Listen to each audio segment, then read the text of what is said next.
La verdad impactante sobre el motor Chrysler 340 V8, pequeño en tamaño, grande en potencia.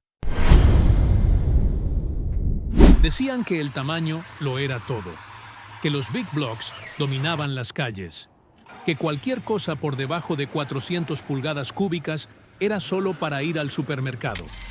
Pero Chrysler tenía otros planes. En un movimiento que desafiaba la lógica de Detroit y amenazaba la sagrada jerarquía de los muscle cars, nació el Small Block 340, no con titulares, sino con caballos de fuerza. Ligero, sobreconstruido y peligrosamente subestimado, este fue el motor que convirtió autos compactos en asesinos del cuarto de milla. Esto no se trata solo de cilindrada, se trata de engaño, de dominación y de desafío. El 340 de Chrysler no intentaba hacer ruido, simplemente lo hacía donde realmente importaba, en la pista, en la calle y en lo profundo de los recuerdos de cada fanático Mopar que alguna vez encendió las llantas en una recta olvidada. Bienvenidos a Muscle Car Masters. No olvides darle like, suscribirte y comentar tu recuerdo Mopar favorito. Vamos a encenderlo.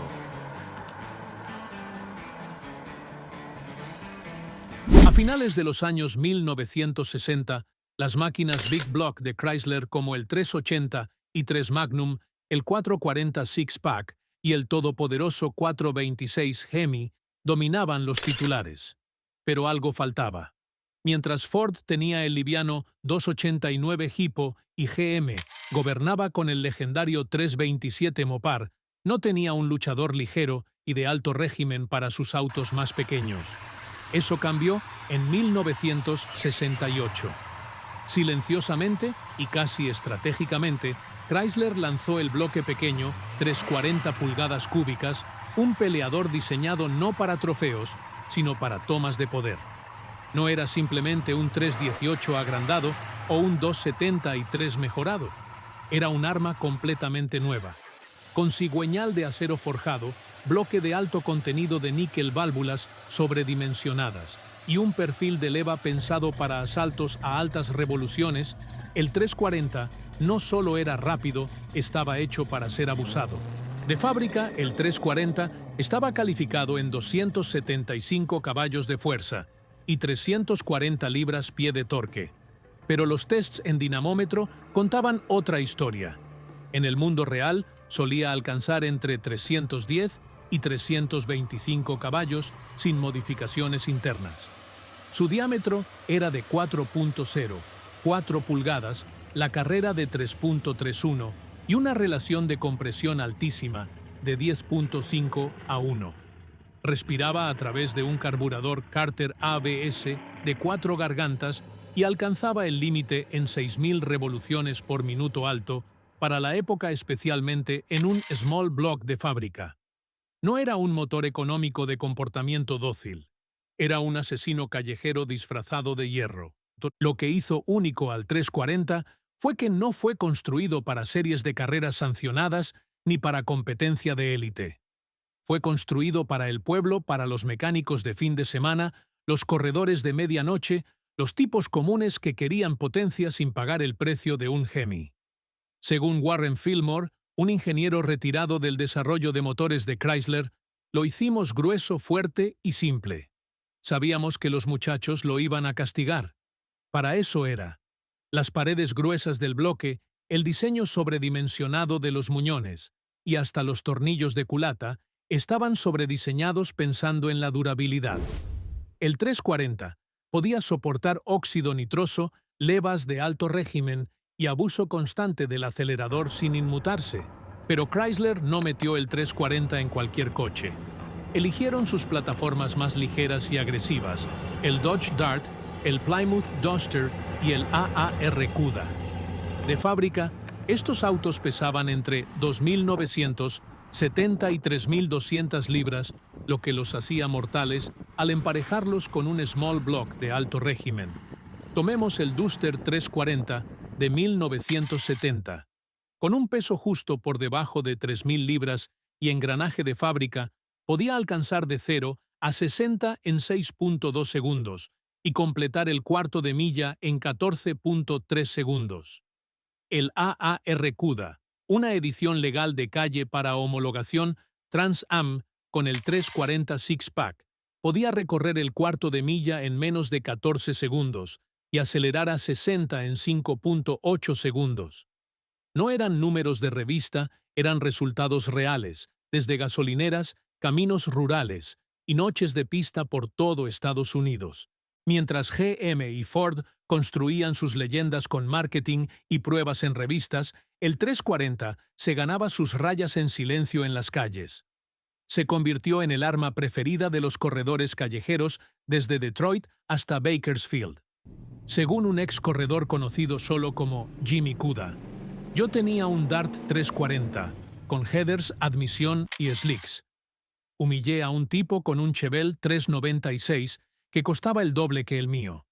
Él tenía el cromo. Yo tenía la luz de victoria. La magia del 340 no era solo la potencia.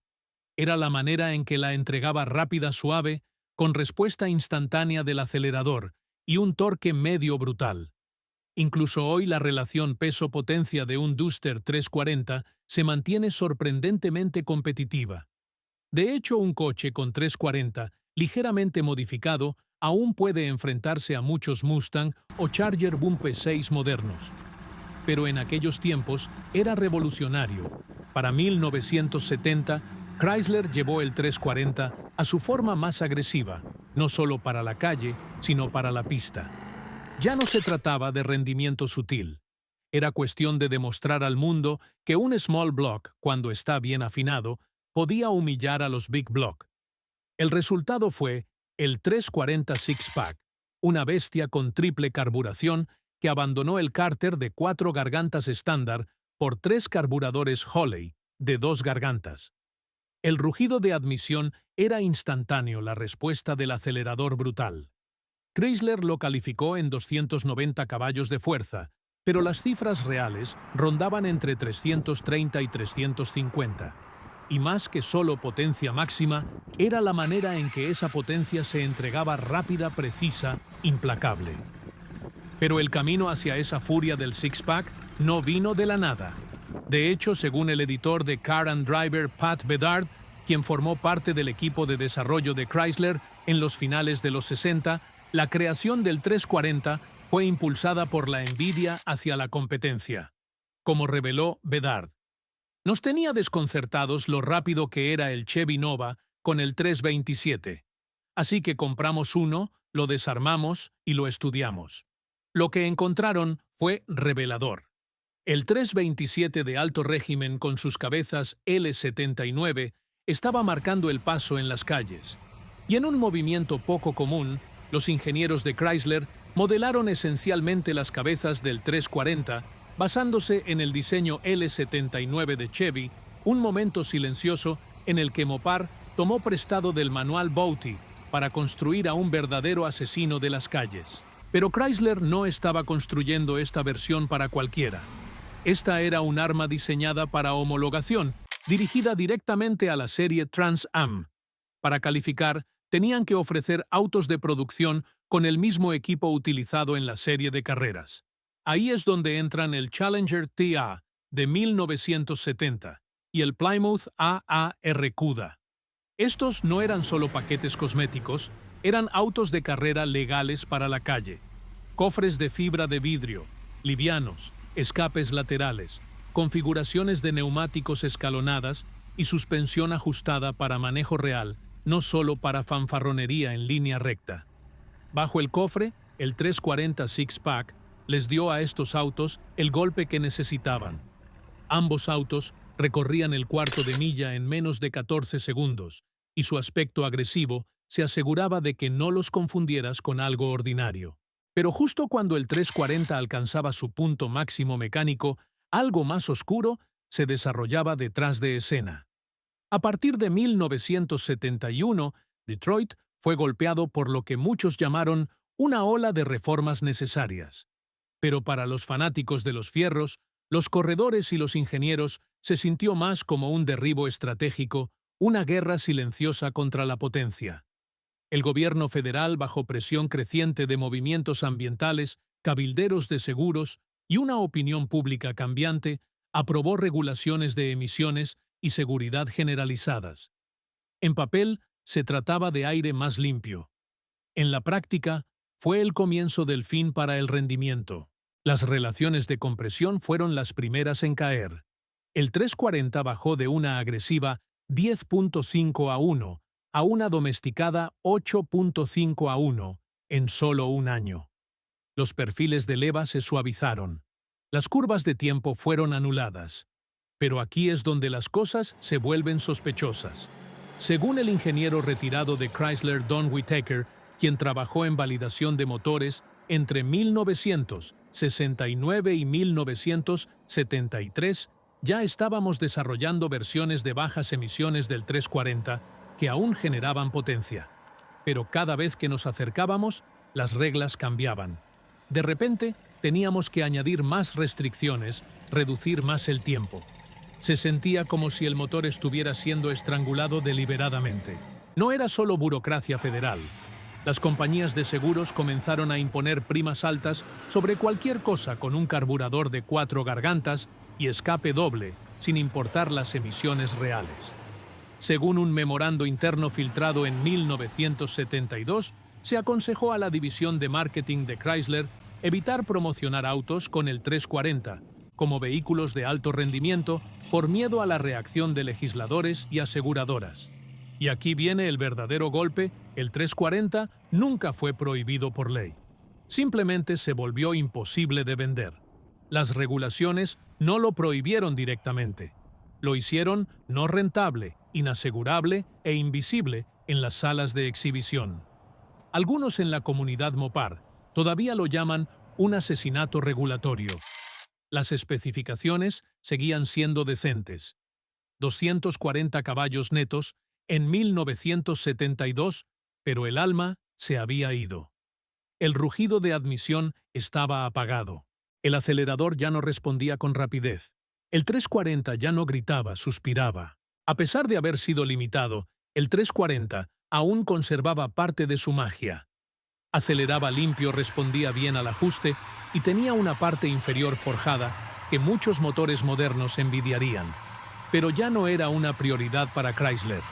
En un mercado cada vez más obsesionado con la economía y las tarifas de seguro, los días de los peleadores callejeros de altas revoluciones se desvanecían rápidamente.